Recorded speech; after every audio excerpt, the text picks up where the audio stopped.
నమస్తే. నిరుద్యోగ సమస్యలపై ఒత్తిడి తేవడానికి టీఎస్పీఎస్సీ దగ్గర మాత్రం బీజేవైఎం నేతలు మాత్రం అక్కడ ముట్టడికి ప్రయత్నించారు. ఆ నేపథ్యంలో తోపులాట జరిగింది, లాఠీ చార్జ్ జరిగింది, చాలామంది గాయాలపయ్యారు, తర్వాత అరెస్టు కూడా గురయ్యారు. ఏం జరిగింది ఈ సంఘటన మొత్తం తెలుసుకుందాం. మనతో పాటు బీజేవైఎం రాష్ట్ర అధ్యక్షులు మహేందర్ గారు ఉన్నారు.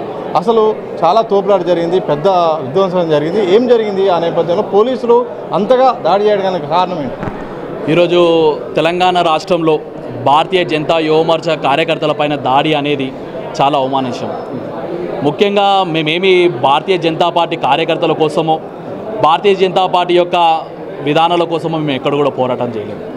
తెలంగాణ రాష్ట్రంలో ఉన్నటువంటి ఎవరైతే నిరుద్యోగులు ఉన్నారో, ఎవరైతే యువకులు ఉన్నారో వారందరి కోసం మా యొక్క పార్టీ యొక్క నినాదం, పార్టీ యొక్క పోరాటం. అలాంటి పోరాటాన్ని అణిచివేయాలనే ఒక ధోరణితోనే ఈరోజు రేవంత్ రెడ్డి గారు కాంగ్రెస్ ప్రభుత్వాన్ని పాలిస్తూ మా మీద ఉక్కుపాదం మోపించే ప్రయత్నం ఈరోజు జరిగింది. మేము ఈరోజు రేవంత్ రెడ్డి గారిని మేము సూటిగా ఒక క్వశ్చన్ అడుగుతున్నాం. ఈరోజు 1:100 అనేది, అదేవిధంగా గ్రూప్ 2, గ్రూప్ 3లలో పోస్టుల పెంపు అనేది, జాబ్ క్యాలెండర్ అనేది, మెగా డిఎస్సి అనేది ఎక్కడ కూడా కామన్ పబ్లిక్ కోరుకున్నటువంటి విషయం కాదు. ఎన్నికల ప్రచారంలో నువ్వే ప్రచారాలకు ఇంటింటికి తిరుగుతూ ప్రతి నిరుద్యోగికి ఉద్యోగావకాశం ఇస్తా, 1:100 చేస్తా, గ్రూప్ 2, గ్రూప్ 3లను పెంపు చేస్తా, మెగా డిఎస్సిని వెంబడే 100 రోజులలో వేస్తా అన్నావు కదా. నువ్వు వేస్తా అన్నటువంటి విషయాన్ని ఎందుకు చేయలేవు అని చెప్పేసి ఈరోజు మేము ప్రొటెక్ట్ చేయడం జరిగింది. మేము ప్రొటెక్ట్ చేయడానికి శాంతియుతంగా వెళ్తున్నాం. ఈరోజు ప్రొటెక్ట్ చేసినటువంటి విషయం కాదు ఇదంతా కూడా. ఒక 1 మంత్ బ్యాక్ మేమంతా కూడా ఏదైతే అమరవీరుల స్తూపం ఉందో స్తూపం దగ్గరికి వెళ్తుంటే కూడా ఆ రోజు కూడా మీడియా మిత్రుల ముందరనే మమ్మల్ని ఈడ్చి పడేయడం జరిగింది. ఒకసారి అంటే జరిగింది అనుకున్నాం. సరే, న్యాయం ఎక్కడ జరగాలి? టీఎస్పీఎస్సీలో జరగాలి. అక్కడ ఎవరైతే మహేందర్ రెడ్డి గారు ఉన్నారో ఆ మహేందర్ రెడ్డి గారి దగ్గరికి వెళ్ళి మా విన్నపాన్ని వినిపించుకున్నాం 3 రోజుల కిందనే. ఏదైతే లోయర్ ట్యాంక్ బండ్ దగ్గర, ధర్నా చౌక్ దగ్గర మా యొక్క నిరసనను మేము తెలియజేయడం జరిగింది. అంతిమంగా ఈరోజు శాంతియుతంగా యువమోర్చా కార్యకర్తలు వెళ్తుంటే 4 అంచెల భద్రతా బలగాలను పెట్టి, పోలీసు వాళ్ళని పెట్టి మా మీద ఉక్కుపాదం మోపడానికి ప్రయత్నం చేసిండు. మా యొక్క వాయిస్ను వినిపించకుండా ఏదైతే తెలంగాణ ప్రభుత్వంలో మొట్టమొదటి సీఎం ఎవరైతే కేసీఆర్ గారు ఏదైతే తప్పు చేసిండో, ఈరోజు రేవంత్ రెడ్డి కూడా అదే తప్పు చేసిండు. ఈరోజు నుంచి భారతీయ జనతా యువమోర్చా ఖబర్దార్ హెచ్చరిస్తుంది. మా యొక్క కార్యాచరణ అనేది అంతే స్థాయిలో ఉంటుంది, గట్టి స్థాయిలో ఉంటుంది. తెలంగాణ ప్రాంతంలో, తెలంగాణ రాష్ట్రంలో ఎవరైతే యువమోర్చా కార్యకర్తలు అందరూ ఉన్నారో నిరుద్యోగులకు మద్దతుగా ఉంటాం. నిరుద్యోగులకు ఉద్యోగ అవకాశాలు వచ్చేదాకా పోరాడతాం. ఏదైతే 1:50 కాదు 1:100 అనేది ఏదైతే ప్రతిపాదించడమో ఆ ప్రతిపాదన జరిగేంత వరకు కూడా యువమోర్చా కార్యకర్తలు పటిష్టంగా పోరాడతాము. నీ లాఠీల దెబ్బలో, నీ కేసులో, నీ యొక్క పోలీస్ బలగాలతో మమ్మల్ని ఆపితే ఎక్కడ కూడా ఆగే ప్రసక్తే లేదు. తెలంగాణ తెచ్చుకోవడంలో కీలక పాత్ర పోషించినాం. తెలంగాణ వచ్చిన తర్వాత సీఎం పీఠం ఎక్కినటువంటి కేసీఆర్ని మేము గద్దె దింపినాం. నీ యొక్క భర్తను కూడా పట్టడానికి మేము సిద్ధంగా ఉన్నామని చెప్పేసి ఈ యొక్క సందర్భంగా తెలియజేస్తాం. లాఠీ చార్జ్ నేపథ్యంలో ఆరోగ్య పరిస్థితి ఎలా ఉంది? ఎంతమంది హాస్పిటల్ పాలయ్యారు? ఎంతమంది అరెస్ట్ అయ్యారు?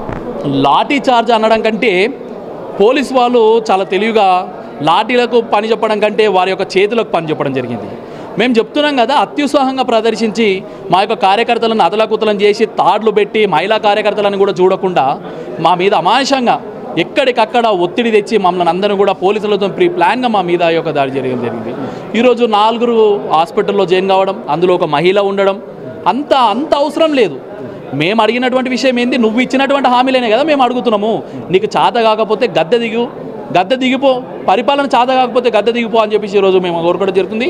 ఎవరైతే మా మీద దాడి జరిగింది ఏదైతే బీజేవైఎం కార్యకర్తలు మాత్రమే కాదు, తెలంగాణ రాష్ట్రంలో ఉన్నటువంటి యావత్ నిరుద్యోగుల మీద నీ యొక్క దాడి జరిగిందని చెప్పేసి నువ్వు గుర్తించుకోవాలి. రేపు నిరుద్యోగులను అంతా కూడా ఏకం చేస్తాం, నీ యొక్క భర్తం అని చెప్పేసి ఒక సందర్భంగా తెలియజేస్తాం. నీట్ పరీక్ష విషయంలో నిరసనలు చేస్తున్నందుకే ఆ ఒక్క అంశాన్ని డైవర్ట్ చేయడానికే మీరు ఈ యొక్క టీఎస్పీఎస్సీ అంశాన్ని తీసుకున్నట్టు కాంగ్రెస్ వర్గాలు అంటున్నాయి. అన్న, మీకు కూడా తెలుసు, మీరు గత 15 రోజులు 20 రోజుల కింద మేము అమరవీరుల స్తూపం దగ్గర ప్రోగ్రామ్ చేసినాం. అప్పుడు నీట్ ఇష్యూ ఉండేనా? లేకుండే. ఏదైతే ఇంద్రపార్క్ దగ్గర ప్రోగ్రామ్ చేసినాం, నీట్ ఇష్యూ ఉండేనా? లేకుండే. మేము ఏదైతే టీఎస్పీఎస్సీ చైర్మన్ ఎవరైతే ఉన్నారో మహేందర్ రెడ్డి గారికి మేము వినతి పత్రం ఇవ్వడానికి పోయినప్పుడు అప్పుడు నీట్ ఉండేనా? లేకుండే. ఎక్కడ వాళ్ళు ఇచ్చినటువంటి హామీలను అన్నింటిని కూడా నెరవేర్చలేదని చెప్పేసి బీజేవైఎం మూమెంట్ స్టార్ట్ చేసిందో, ఈ మూమెంట్ గ్రామీణ స్థాయి వరకు వెళ్తే మాకు పుట్టగతులు ఉండేవి, మా యొక్క రాజకీయ పబ్బం గడవదని చెప్పేసి కాంగ్రెస్ రేవంత్ రెడ్డి భావించారు. కాబట్టి ఈరోజు దాన్ని నెత్తి మీద వేసుకుంటున్నారు తప్ప ఎక్కడ కూడా మేము దానికి దీనికి లింకు చేస్తలేం.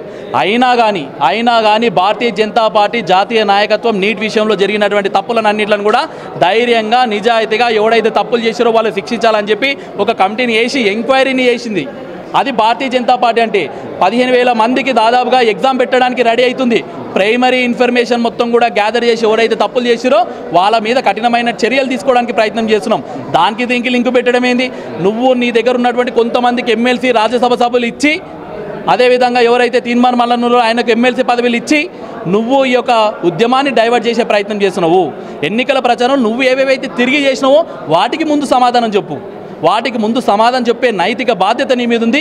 తెలంగాణ ప్రజలను, తెలంగాణ యువతను, తెలంగాణ నిరుద్యోగులని నైతికంగా మోసం చేసి రోడ్లో వాళ్ళని నిలబెట్టినటువంటి ఘనత నీకు మాత్రమే దక్కుతుంది. కాబట్టి ఎక్కడ కూడా వదిలిపెట్టే ప్రసక్తే లేదు.